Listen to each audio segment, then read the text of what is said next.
Ladies and gentlemen, without further ado, let's move on with our first sessions on Sustainable Technology Unveiled. This session will be moderated by Ms. Lim Fen Nee, Chair of Digital Technology Implementation Committee DTIC MIA. Joining her as the speaker for this session is Mr. Edey Suresh, Board Director at Large, UN Global Compact Network Malaysia and Brunei. Without further ado, let's move on to the session. Over to you, Ms. Lim Fen Nee. Thank you, Nadira. Good morning, all, and welcome everyone to this session titled Sustainability Technology Unveiled. I'm Lim Fen Nee, moderator for this session, and I'm happy to host all of you. The speaker's presentation will take about 25 minutes, followed on with Q&A for about 15 minutes. So I strongly encourage your participation, which will definitely bring greater benefit to all of us. So please post your questions in the pigeonhole where I will facilitate thereon. Now, in this session, our speaker, Edey, will provide an overview of sustainability as a precursor to sustainable technology. And he'll take us through what is sustainable technology, now often referred to as green, clean tech, right? Why the adoption, how to prioritize sustainable technology investment in the midst of increasing costs, both environmental and social impact, and what are the latest trends and innovations, including and specifically the roles of accountants in sustainable technology.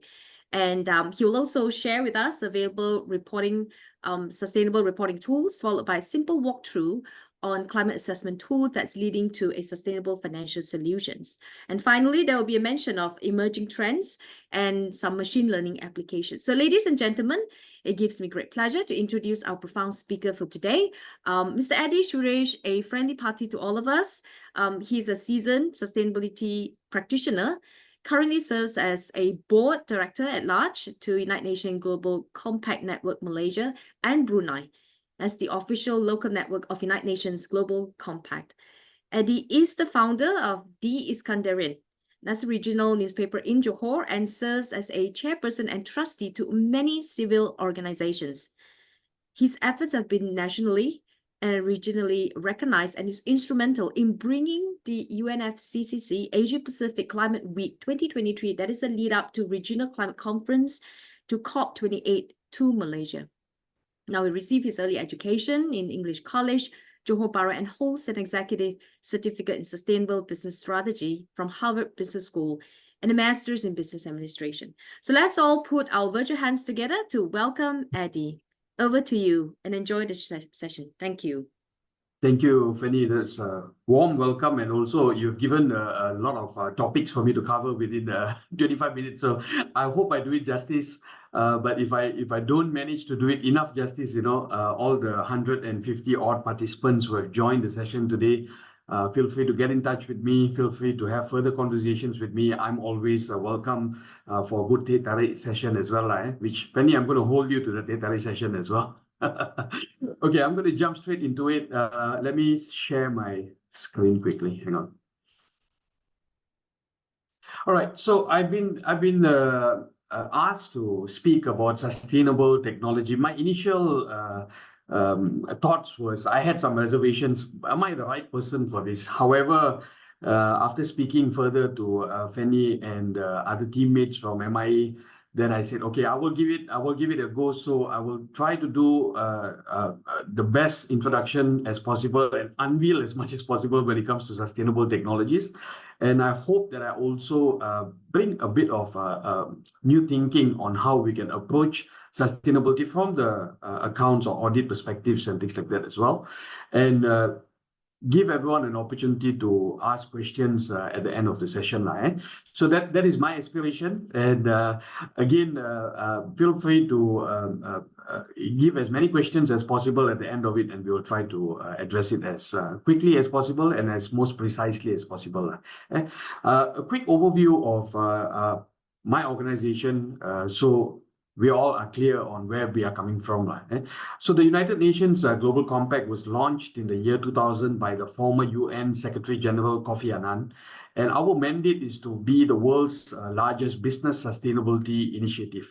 I believe that we have sort of fulfilled our mandate. However, we have a long way to go in terms of getting all companies, large and small, to be involved in the sustainability and ESG conversation, right? Globally, we have about 20 over 1,000 companies that participate with us. And in Malaysia, we have about 280 participants, large and small, regulators and non-regulators. Bursa is our member, Sarawak Energy, SAJ, Ranhill, most of the major banks, Maybank, CIMB, and so on.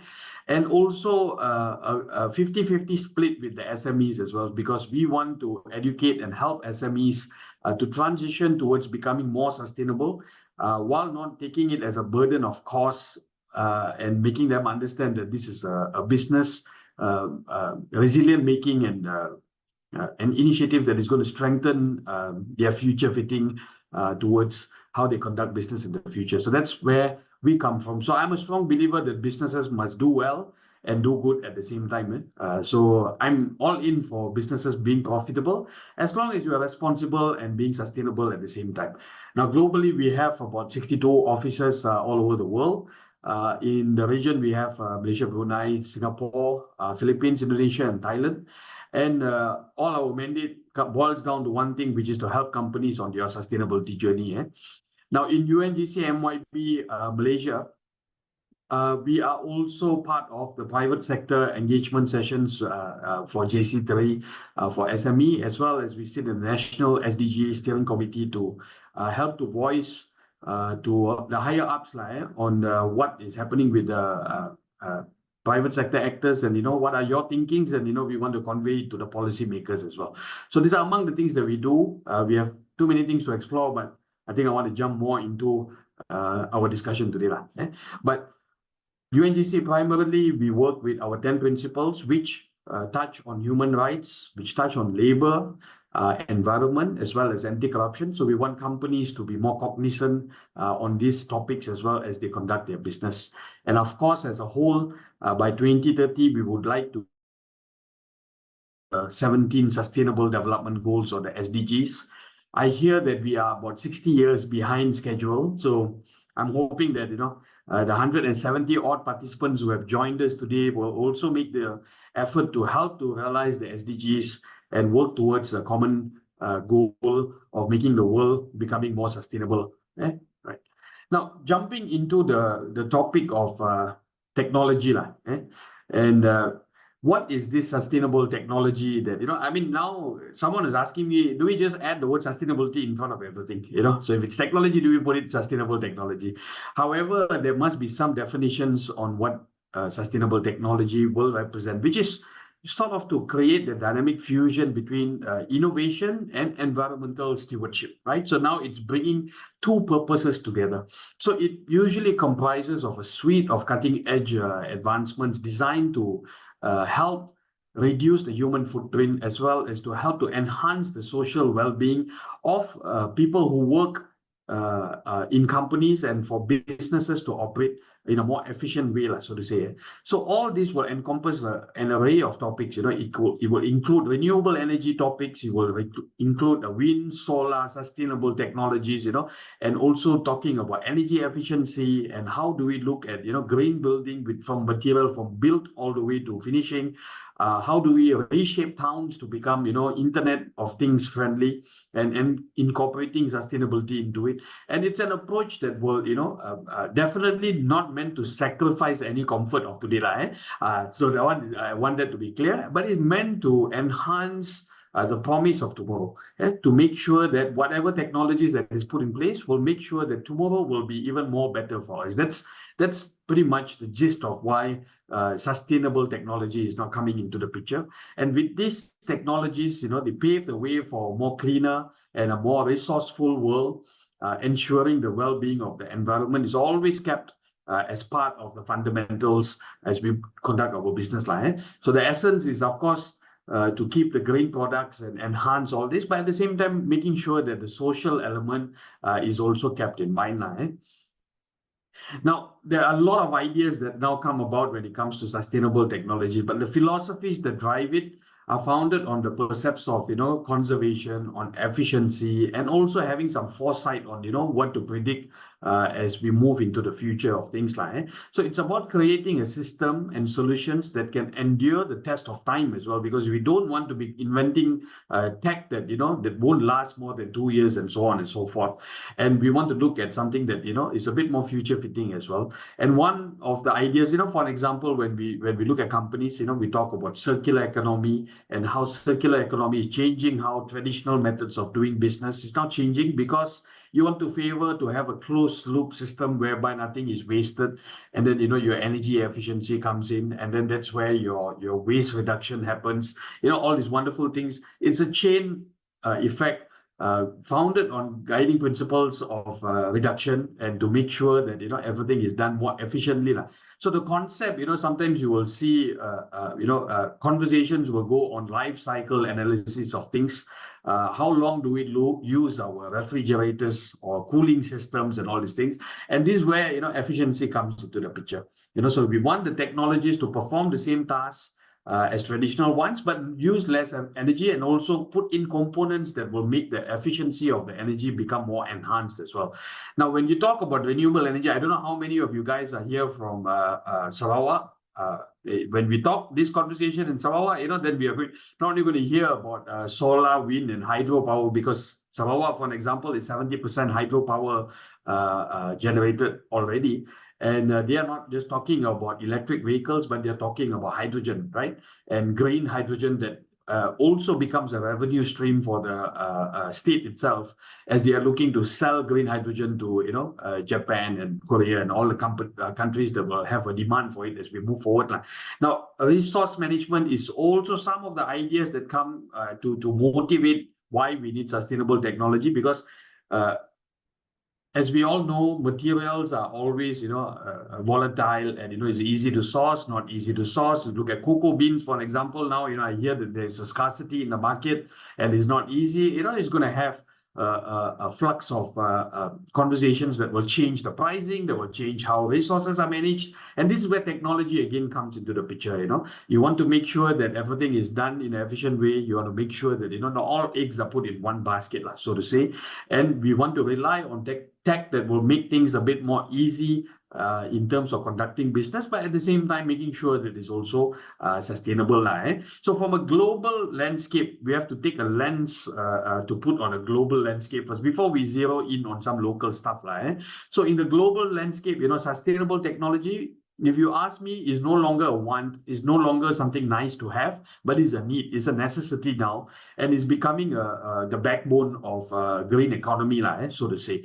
And it addresses climate change, it fosters economic growth, and it supports local and social development as a totality. So from international policies that have been put in place, conversations that happen in COP that eventually cascade down to countries to implement as well, moving towards low carbon economies and resilient against the threat of climate change, so to say. It's a balancing act now between climate, social, as well as business and profit.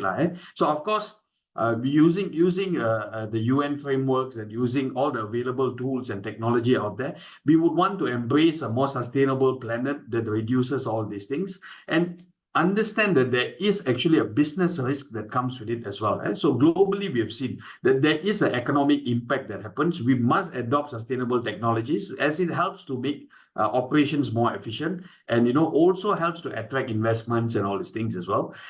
From the environmental standpoint, I must always reiterate that we are going towards a 1.5-degree warming world, which poses business risk to you as well. And sustainable technology is needed for us to combat all these climate-related incidences and risk, which comes in physical and non-physical forms as well. Now, social impact, I don't need to remind all of us that Malaysia always has this, or we've had a legacy of issues when it comes to social impact, and not putting proper labor standards and human rights in businesses has caused us a lot of business.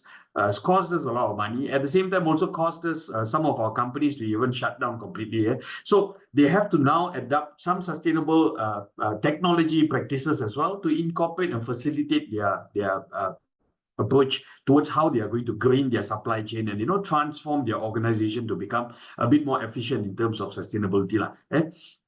Now, this one I'm going to elaborate a bit more in terms of trends and innovations, because a lot of people want to know, hey, Edey, you are telling us, all these wonderful things, but, are there things out there that are actually happening? What are the trends? What sort of innovation we're looking at? And this sustainable tech, similar to any other tech, is always in a state of flux, right? So it's marked by, relentless innovation. People are always trying to come up with new things, always coming up with transformative trends that reshape our approach into environment and economic challenges, meeting these two hands and finding the gaps in between. That's where technology comes in as well.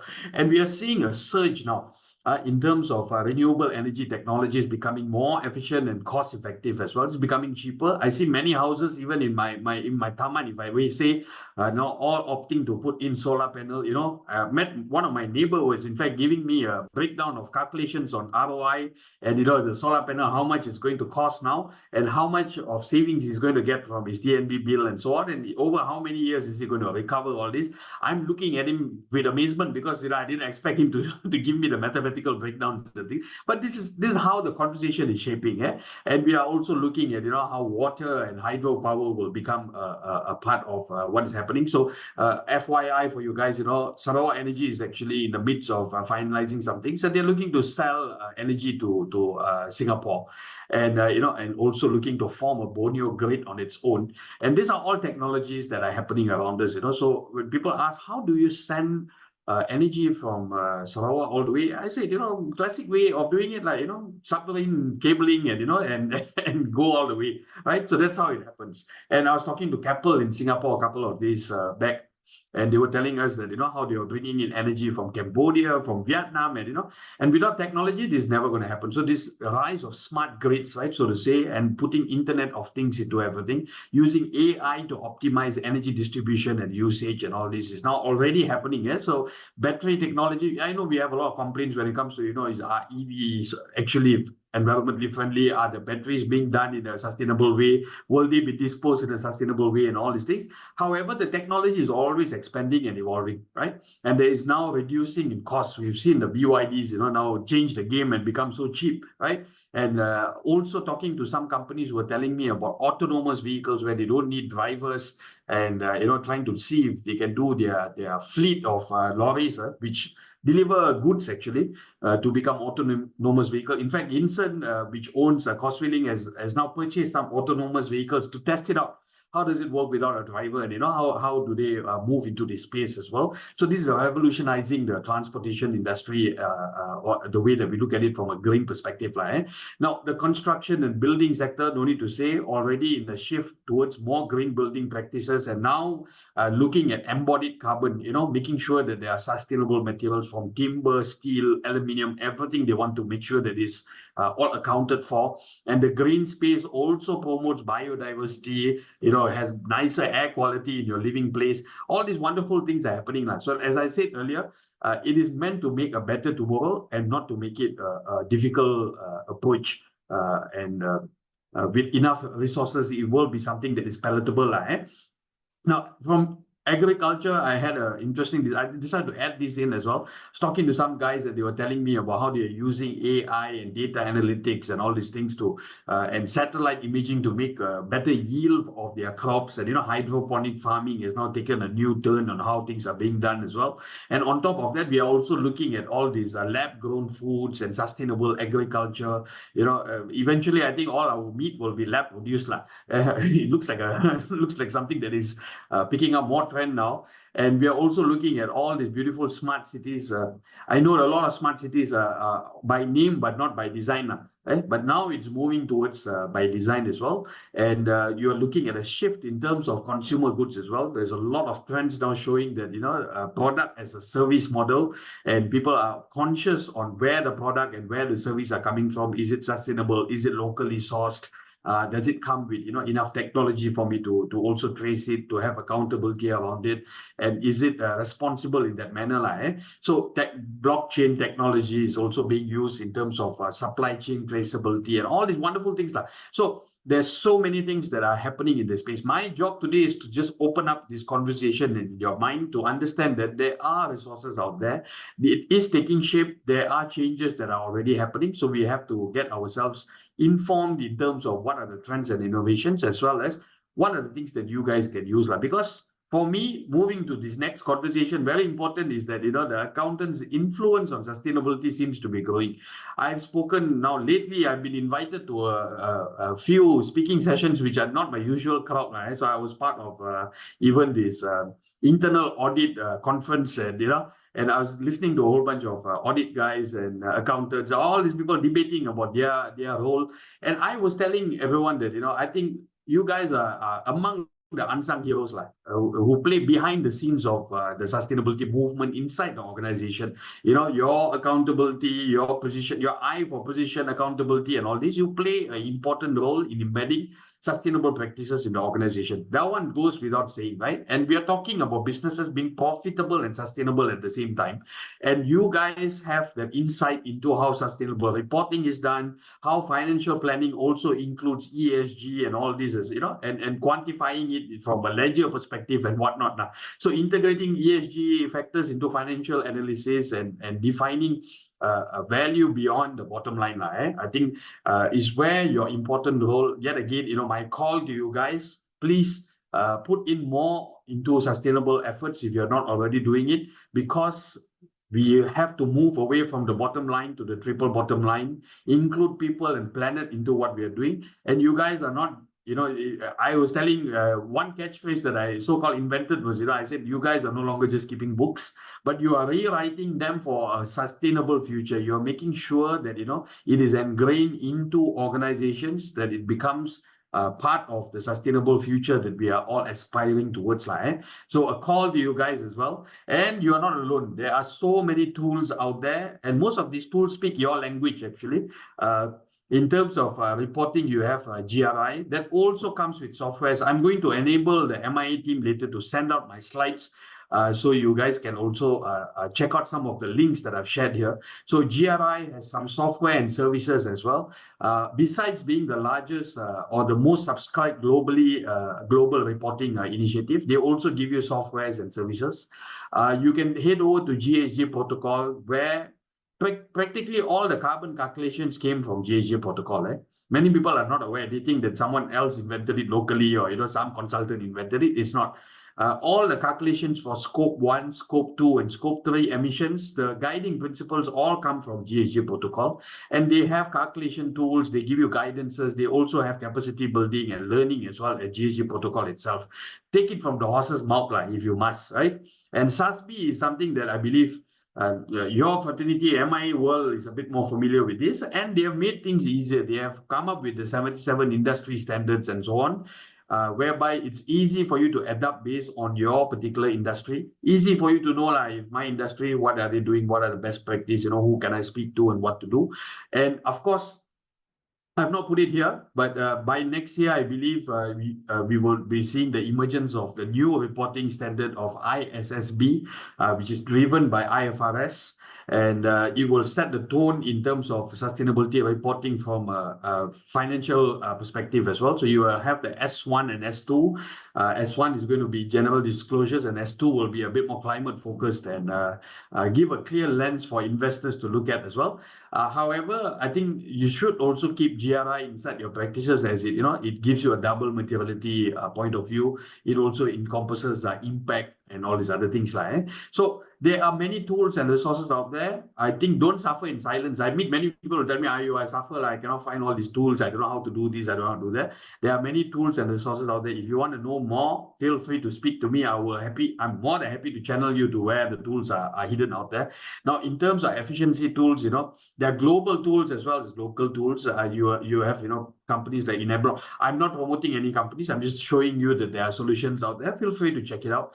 And in terms of management tools and rating tools and things like that, Sustainalytics obviously leads the space. And of course, they have a lot of tools that you can also use in terms of managing your sustainability journey. MSCI is, of course, a rating agency, and they look at ESG investing and ESG data solutions. So this particular link that I've shared here, which is this ESG data and solutions, MSCI gives you tools and resources on some of the things that you can use to make your life a bit more easy, so to say. Because I met some of the accountants who were telling me, hey, Edey, you guys are giving us more work on top of all the work that we already have. So to make things a bit to transition a bit more easily and to cushion the move towards becoming more sustainable, there are many tools, many resources out there. I personally would like that companies don't resort to outsource all this very quickly. Don't go straight to the consultant and, shove all your problems to them and get them to solve it, because you know your organization better. You understand your own pain points. You know how responsible you already are, and how to just realign some of these things to meet the check boxes. And there are so many tools and resources out there that will help you with that journey.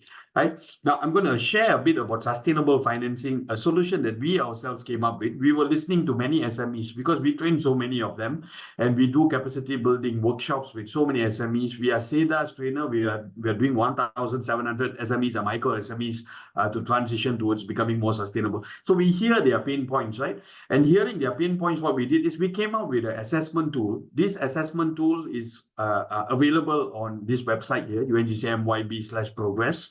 And it's in partnership with Alliance Bank. The assessment tool is based on Bank Negara CCPT. Yeah? I'm sure you're all familiar with the CCPT. So we have used the CCPT as our guiding principle to come up with this assessment. Companies or SMEs that take this assessment, you will know whether it's a maturity assessment. So you will know whether you're at a laggard stage, beginner stage, intermediate, or advanced stage in your sustainability journey. You can download this beautiful report. If you go to the website, it comes with all the explainer videos. And I must also share, if you see this lady here in this video, she is AI generated. So putting my words into action here today. So we have used AI to build not only this website, but also a lot of the tools that you see, the videos are all built by AI. So machine learning is something that we are actually using. So once you do the assessment, you can download this particular report. You can stop there, or if you want to take it one step ahead and talk to Alliance Bank if you want to secure some sustainable financing, you can bring this report. Based on this, they will give you the sustainable financing. Nice part about this is usually the sustainable financing you must only use for sustainable things. However, for this one, they have agreed that you can also use as working capital. You want to know more? Let me know. And we are having a physical session in Johor in July. Any of you would like to attend this, is free of charge. It's coupled with, it's a full day session. Half a day will be our anti-corruption workshop. The other half of the day will be for this climate assessment. FOC, we want to push the needle, get everyone to understand. So if you're interested to know more, feel free to reach out to me, drop me a WhatsApp or email. I'm more than happy to talk to you guys. So when I talk about machine learning, I'm a big fan of all this. As you have seen, we are now building our tools and resources by using machine learning and AI and all these things. What it does is it helps you to automate a lot of your data collection. Oh, I'm sorry, I repeated the word data collection. I must really like the automated data collection part. So it also helps to detect some anomaly, and we can also do some simulation and modeling now using all these machine learning applications and AI applications. It helps with continuous monitoring and also with some reporting. I've seen some reporting platforms now that offer services whereby you can even customize how you want them to generate the report, your cover of the report page, all these things, all done automatically inside the particular website itself. So it's changing the game, and one part you're looking at emerging trends and efficiency and all this. On the other part, you're looking at, what are the things that you can also use, what are the tools that are available, and what does this do? It just helps you to take away the headache, and automating this data collection and, all this. Senang sikit lah.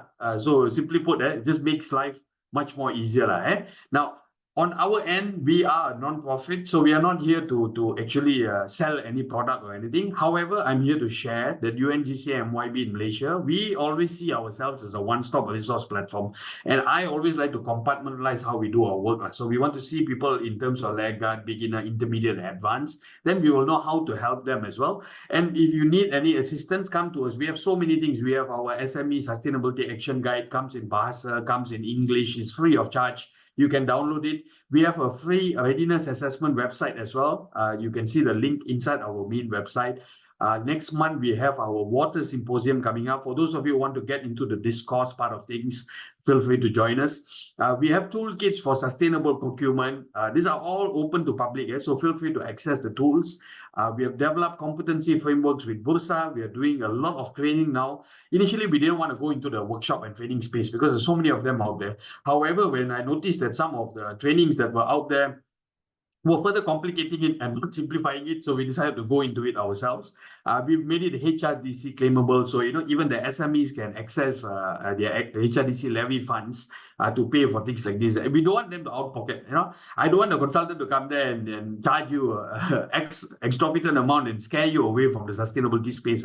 I need to champion sustainability, so I need to make it accessible, make it cheap, make it resource friendly, and give you the value for your money, and make sure that you understand what you're doing and make it measurable as much as possible. So we have so many things to offer.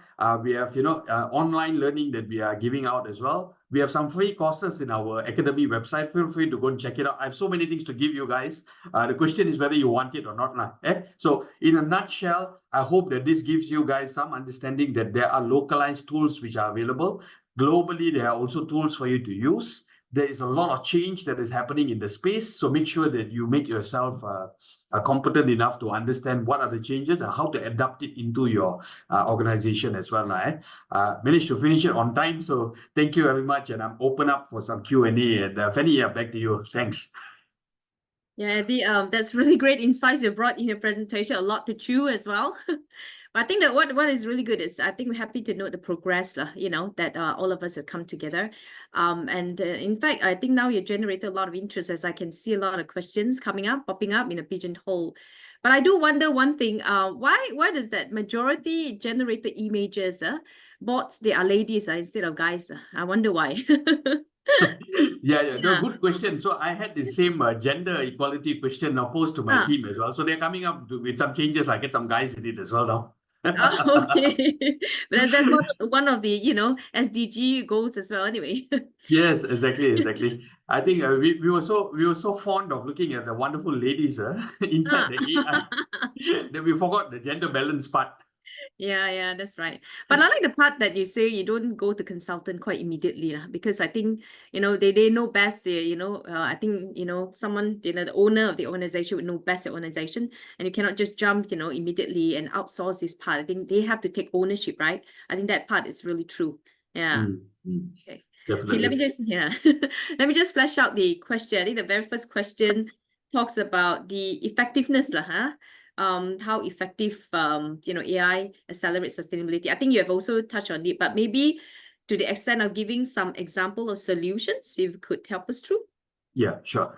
I mean, AI effectively helps to accelerate sustainability as a given, right? So if I were to go to the fundamental, the lowest hanging fruit, so I was talking to a good friend of mine who was actually planning their sustainability action plans, right? So they were identifying their materiality issues, and then they were putting together the goals and the action plan. And one of their teammates who was part of this brainstorming team was the ChatGPT as well, and also incorporating whatever that they could get from Gemini and all these other AI tools. I'm breaking it down to the most accessible, and asking ChatGPT to help them with materiality assessment, all this, and this person that I was speaking to is the business owner, and she was telling me this has easily cut down their planning time alone by at least a few months. And then they understood, because they were feeding in all this information back to the AI, telling the AI their existing risk components that they have identified in the organization. What is the investor asking for? What is the Bursa requirements and all these things? AI was actually helping them to map Bursa's 11 materiality matrix, with organization existing risk matrix, control measures, and all these things. She said, bro, easily I've cut down at least 2 months of research work. And if this is not accelerating sustainability as a clear example of how it's done, I'm not going to beat around the bush and not address the elephant in the room. We all use AI now, most of us do. And now it is becoming a very important tool that becomes a part of your sustainability planning itself. And then you got the other tools that come in later stages. But at the first step itself, at the doorstep, you have your ChatGPTs and whatnot now, becoming a pivotal team member to contribute ideas as well. Yeah, actually, I agree with you on ChatGPT, and there's a very practical example as well. A lot of people are actually using that as a research tool even audit firms are trying to get that as a research tool, not the public one, but privately you develop your own internally within an organization, and that could also give you the perspective of you read to me MFRS 16, MFRS 17, all the standards the moment you ask, and then they analyze, and they get that technical solution for you within a split second. I think that's a good one. Let me just jump to the second one. I think it's about success stories of best practices that you have observed regarding implementation of sustainable technology. Okay, this will be like real kind of implementation. Apart from we talk about ChatGPT, any other areas that you think that will be impactful also to accountants? Now, I can give you two examples. One, I'm going to look internally. So for ourselves, when we launched our local academy, and then we said that, we are coming up with this particular problem of how do we actually, because the learning experience is very important for people, right? So, and the learning experience is only enhanced with all the beautiful videos that we can see on EDX and Coursera, and, we have to benchmark against the best, so to say. And at that juncture, when we said, how do we use technology to make it even more efficient, right? And then we start coming up with AI generated videos, and making sure that these videos can also speak in Bahasa, can speak multilingual and all these things. I said this is mind-blowing for me. It's extraordinary. And I'm a person that come from the media industry. I worked with guys who actually spend hours and hours doing videos, cleaning it all up, and it's an end-to-end process. I know it's not good news for the video producers, However, in implementing this particular technology into our organization's academy itself, it not only fast-tracked our work, but it also made it the look and feel, and the experience that the user was going to get out of it, it redefined our entire approach to the whole thing. Because as I studied in Harvard Business School, online version of it, it was so interactive, and I used that as my yardstick on how we should benchmark ourselves. And using this AI into how we incorporated the learning part of sustainability inside our organization for other organizations to learn from, definitely became a redefining moment. Now, another company that I've also spoken to, I'm not going to name their name because they are quite a big organization, and they are one of the largest power generators in Malaysia. I won't say Semenanjung, but in Malaysia. And how they have now incorporated AI into tracking of efficiency of energy, and also computing the baseline on a month-to-month basis. So there are already tools out there. It's pretty much a matter of, because the TNB bills and all these bills are now all PDF form, right? So you don't need to wait for the physical bill to come, so to say. So it's pretty much getting it, parking it into the system. The system does its own analysis. It also gives you a read on how are you efficient in terms of month-to-month basis. It gives you analysis on what you should. It gives you suggestions as well. What are the things that you should do to reduce your energy intake and all these things? Again, I'm not going to name the companies, but the tech is already out there. It is already being used and being implemented, and it's so beautiful that it also gives you idea. Okay, tint your windows further to reduce the usage of aircon at full speed, and then now opt for solar panels, opt for LED lighting and all these things. And the best part is now a lot of these solar panel companies and also LED lighting, they come up with all these wonderful solutions and say, okay, I do it free of charge because we will factor in the payments over, the period of time, and you will reduce your upfront payment and all this. So it's being integrated. There are success stories. Unfortunately, I can't name names. However, ourselves, UNGCMYB is a name that I can name, and our success story in terms of implementing AI into our learning approach is definitely something that has changed the game for us. Yeah, I think that's a good one now, because you're saying integrated kind of solutions, and it's coming up with a solution for you and even suggestion, and ideas for you, to bring forth going forward. Yeah. But even if you have contracts, right? You don't have to read contracts. You put it in the AI tool and read the contract for you. And the best part is generate the summary. And it suggests to you how to tighten the contract. Yeah, that's right. Yeah. I think that's the thing. Yeah. Now the next question here is about accounting professional. So I think it's about emerging trends. What are some of the emerging trends? More specifically for accounting professional to be aware of about, on sustainable technology? Can think of. I suppose that in this particular question is more towards the fact that in what industry you're in and what kind of sustainable technology that you apply, then the accountant should know about that, right? That's in relation to the organization that they serve. Yeah. You comment, please. Yeah. Yeah, I would echo what you're saying as well. First step is always to identify which is your industry. It's not a cookie cutter approach, unfortunately. Some parts of the back end will be cookie cutter. However, everything else becomes customized to your industry first.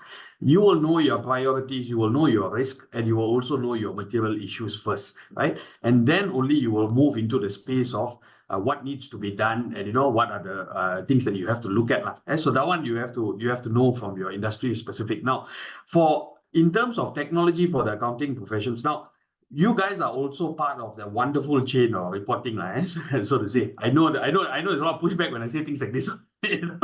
So, however, when you sit inside of this reporting framework, and the beauty about sustainability reporting is it is horizontal in nature. It sits in many business units. Right? And you are now one of that business unit as well. First things first, the first technology that you have to embrace is the learning technologies, because you will need to know what is sustainable tech, what is sustainability in your organization, and how you're going to fit into the reporting pipeline itself. So first, equip yourself with all the readily available technology, learning technologies out there that is giving you the understanding on sustainability itself. So go and learn and understand how you fit into this particular chain of events. Now, number two, in terms of tools that you guys can use, if you are reporting, again, as I mentioned earlier in the slides, use the GRI tools, use the SASB tools, use the TCFD tools that are already available. Next year, as IFRS completes, or the Malaysia side will roll out ISSB, it will come with a set of tools that you guys will use as well. And that will also help your life to become a bit more easy. I don't want to endorse any particular tool. However, you will also see Bursa start to introduce CSI, which is now a reporting tool for SMEs and meant for supply chain to report on. This is something that you would want to be cognizant of and keep in mind, because it's going to fall into your BU as well as we move into the discussion. And Capital Markets Malaysia under Securities Commission, they have introduced SEDG, which is a simplified ESG disclosure guide, which is also now a reporting platform that helps you to navigate into all this.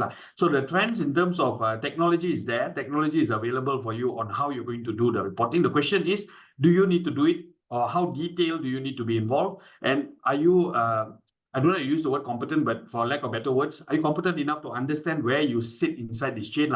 I hope to some extent I gave you a clear understanding on the question. Yeah, that's quite specific, your answer, especially on the reporting part, because accountants play a lot of role in that, right? Yeah. Let me just, I got, I think the host is reminding me on the time of this session. So I'll just get this last question about strategies, because I really like to hear your views and your thoughts about strategies that you'd like to recommend for business looking to leverage on sustainable technology. Yeah. To enhance the environmental and social impact while remaining economically viable. Now, it's a balancing act between the social, environmental, and then, it's costly and so forth. Yeah. Correct. So in fact, I'm a big fan of businesses being responsible and sustainable and profitable at the same time. A lot of people think just because we have the UN in front of our name, we are just going to be advocates. However, what I would like to reiterate is business must do good in order to business must do well first in order to do good. Your numbers must make sense first before you can go into saving the planet. So that part I want to clarify first. So the strategies that I recommend for businesses to look, first things first, the first strategy is you must identify your material issues. Okay, this is always step number one. And the second step is to do a baseline. There are many tools, sustainable technology tools, to help you with this. So to identify your material issues, there are many tools out there. You feed in all your investor ask, your vendors, and also how you're going to conduct surveys and all this. Survey Monkey, for the basic ones, you can still use that. Push out the questions and get this part done quickly. And your first strategy of doing your materiality assessment and your matrix will be definitely helped by technology. You can't do it without all these other complementary factors. So in your strategy, your first step will be this. Second step, to do your baseline. to take stock of what you have, right? To do a 2-year look back on your electricity consumptions for your scope 2, and to take stock of your scope 1 using technology as well, because you will need to compute all of these things into their available applications, or you will use Excel sheets and all these to do that. Now, last but not least, from a strategy perspective, you must have goals that you are setting, short and long term, 2030 and 2050 goals. 2050 could be your net zero goals and whatnot, and there are tools to help you to get to net zero. And in terms of your short-term goals of 2030, there are tools to help you to achieve your energy efficiency, maybe 40% reduction of your carbon footprint. There are tools to help you there. So this is how you compartmentalize your strategy. First, you take stock of things, and do your material issues and understand your risk. Number 2, you look at what is your goals and what are the things that you want to achieve. Last but not least, your actions. What actions you need to take now and what actions you will need to take later, depending on your material, which one is more urgent, which is not so urgent and whatnot. And then you roll out your journey. It's not rocket science. You are all familiar to how this is done. In actuality, you guys are probably better at it compared to other business units in terms of understanding the compartments or how to go about it. But if you want to have more discussions on this, I'm more than happy to have it. Yeah, very well summarized, Edey. So with that, I would like to conclude this session and thank you all for your active participation. And once again, thank you, Edey, with a huge round of virtual applause to you. Good day and thank you. Thank you. Take care. Selamat Hari Raya, everyone. Thank you, Ms. Fen Nee and Mr. Edey, for the insightful sessions. And thank you, everyone, for sending in the questions.